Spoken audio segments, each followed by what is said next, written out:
गम की मारी बेचारियों के लिए और चार आंसू नहीं है नारियों के लिए।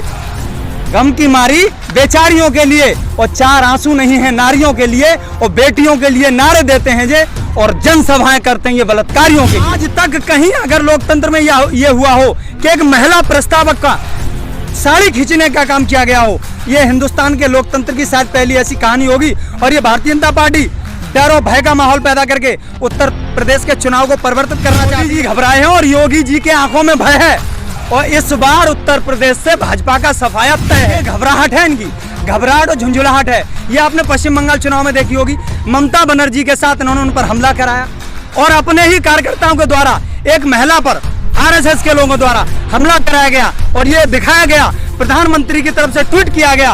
प्रधानमंत्री जी एक पुलिस मूक दर्शक बनी खड़ी रही। वो पुलिस, उस पुलिस को पता होना चाहिए कि उनके घर में भी माँ बहनें हैं। उनकी अगर बेटी या बहन के साथ ये हरकत की जाती तो नरेंद्र मोदी या भारतीय जनता पार्टी के कृषि मंत्री नरेंद्र सिंह तोमर धनिया और गाजर के पत्ते में अंतर बता दें और मेरे साथ चलें तो मानूंगा। वो किसानों की धूप में मुस्कुरा के चलना पड़ता है, और ये दुनिया है या चेहरा सजा के चलना पड़ता है। और आपका कद हमारे कद से बहुत ऊंचा सही, लेकिन चढ़ाई पे सबको गर्दन झुका के चलना पड़ता है। आपने देखा होगा अभी कल की घटना है, जिस तरह से एक महिला के साथ, पहले तो उन्होंने लोकतंत्र का, एक महिला का चीरहरण नहीं किया है, लोकतंत्र का चीरहरण करने का काम किया है।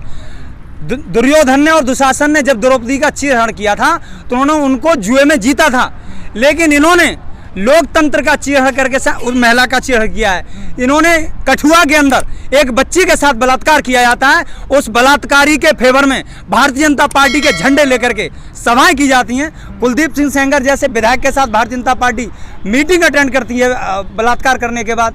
गम की मारी बेचारियों के लिए और चार आंसू नहीं है नारियों के लिए। गम की मारी बेचारियों के लिए और चार आंसू नहीं है नारियों के लिए, और बेटियों के लिए नारे देते हैं जे और जनसभाएं करते हैं ये बलात्कारियों के लिए। लेकिन एक बात और है कि आप हमेशा जो बात करते हैं बीजेपी की, क्या 2014 में बलात्कार नहीं होते थे? 14 से पहले आप निकाल लीजिए, आप औसत निकाल लीजिए। ये मीडिया आज तक कहीं अगर लोकतंत्र में ये हुआ हो कि एक महिला प्रस्तावक का साड़ी खींचने का काम किया गया हो, ये हिंदुस्तान के लोकतंत्र की शायद पहली ऐसी कहानी होगी। और ये भारतीय जनता पार्टी डर और भय का माहौल पैदा करके उत्तर प्रदेश के चुनाव को परिवर्तित करना चाहती है, गुंडई के बल पर चुनाव जीतना चाहती है। आपको पता होना चाहिए गुंडई क्यों कर रहे हैं। जब उत्तर प्रदेश की कुर्सी पर अपराधों का अर्धशतक लगाने वाला व्यक्ति बैठा हो तो अपराधियों के हौसले बुलंद होंगे। लोग तो आपको ये नहीं लग रहा कि जो 2022 में चुनाव है उससे पहले जो है योगी सरकार, मोदी सरकार माहौल बना रही है और विपक्ष को डरा रहा है?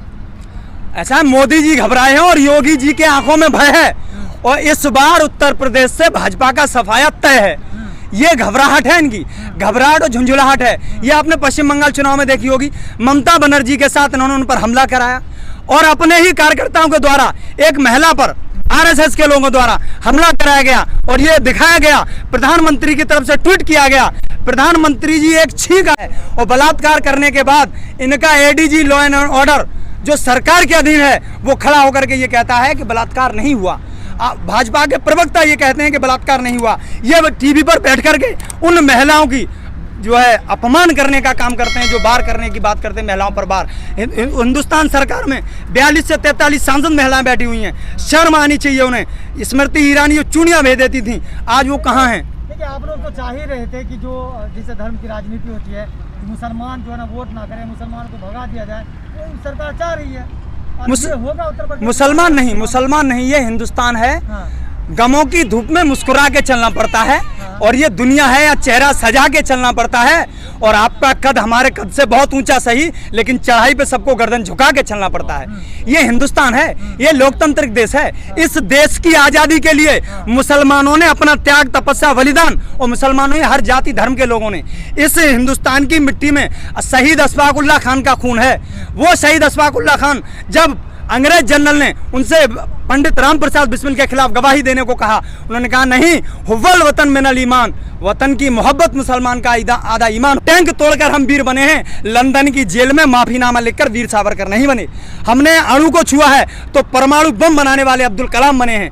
हमने जब टेनिस की बॉल को पकड़ा है तो पाकिस्तान की 2-2 बार हैट्रिक लेने वाले हम इरफान पठान बने। हमें किसी से सर्टिफिकेट की जरूरत नहीं है। तो मुसलमान, ये चाहे मुसलमान को भगा दिया जाए, ऐसा नहीं हो सकता इस देश में। और ये मुसलमान वाली बात आप कर रहे हैं, ये धर्म की बात, ये धर्म की खाई को इस किसान आंदोलन ने पाटने का काम किया है। इनके मंसूबे जो है बिल्कुल पानी पानी हो गए हैं। इनके मंसूबों पर पानी फेरने का काम किया है किसान आंदोलन ने। लेकिन एक बात हमेशा आती है, किसान जब तक यहाँ बैठे हैं तब तक किसान है, बाकी वहाँ जाके सबका जात अलग हो जाएगा। नहीं, आपने देखा होगा जिला पे वोट करेंगे। जिला पंचायत में अभी चुनाव हुआ, जनता द्वारा जो वोट डाला गया उसमें भाजपा को पूरी तरह नकार दिया गया।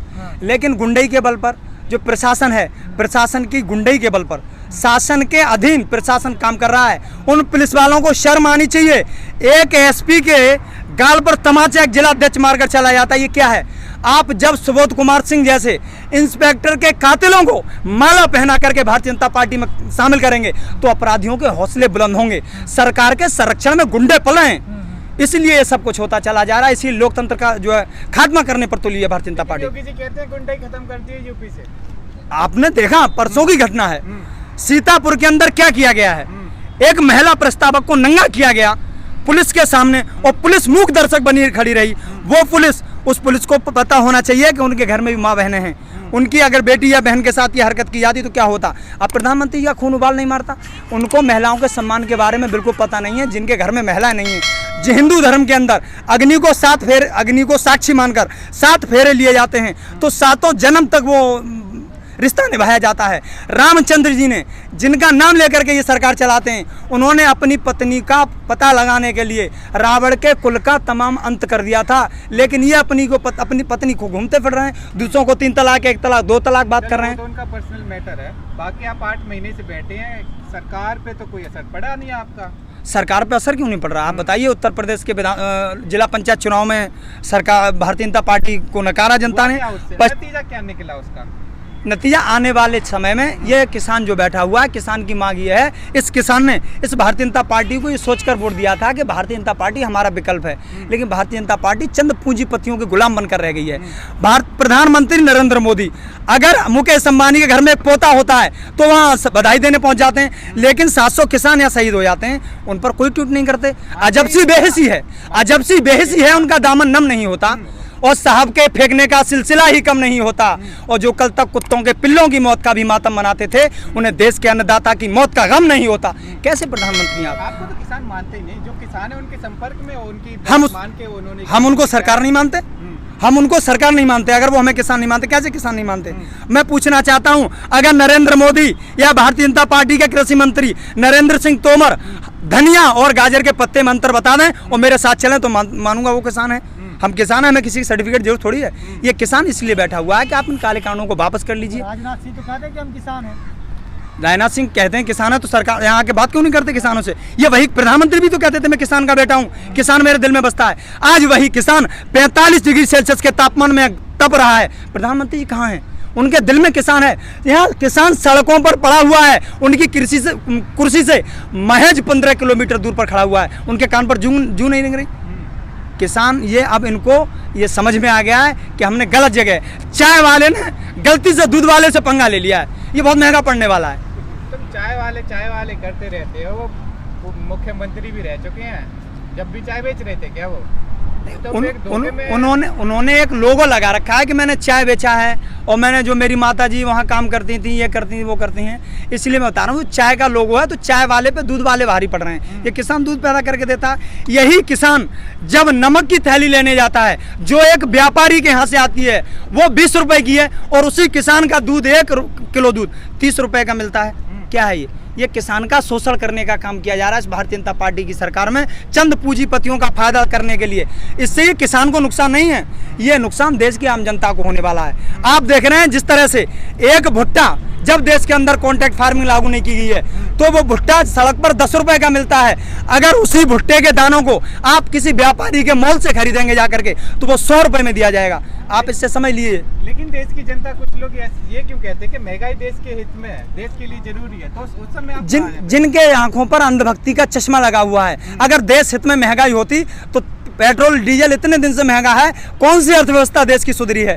कहाँ बड़ी बड़ी, जब अगर देश के हित में होती तो जितने जो सड़क है, रेल है, सेल है, LIC है, लाल किला है, देश की धरोहरों को बेचने की जरूरत क्या पड़ती? देश की धरोहर, ये धरोहर किसी के अपनी नहीं है, ये हिंदुस्तान की 139 करोड़ जनता की कमाई का है, ये उनके श्रम का है। ये जनता की कमाई का पैसा आप जो है दूसरों को दे रहे हैं, इसलिए आप जो है कपूत हैं। जो देश के खजाने को बेचते हैं वो कपूत होते हैं, और जो अपने पिता और अपने देश के खजाने को बचाते हैं वो सपूत होते हैं।